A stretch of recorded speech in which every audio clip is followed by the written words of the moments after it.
Welcome to new TV Telugu. Tamil Nadu ముఖ్యమంత్రి Shri Joseph Vijay తన పుట్టినరోజు సందర్భంగా రాష్ట్ర వ్యాప్తంగా నూతన రేషన్ కార్డుల పంపిణీ కార్యక్రమాన్ని ప్రారంభించనున్నారు.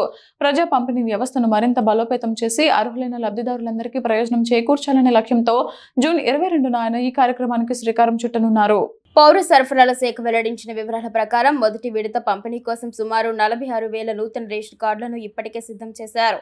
పెండింగ్ లో ఉన్న దరఖాస్తులు పరిష్కరించే క్రమంలో అర్హత ధృవీకరించిన లబ్ధిదారులకు ఈ కార్డులను జారీ చేయనున్నారు.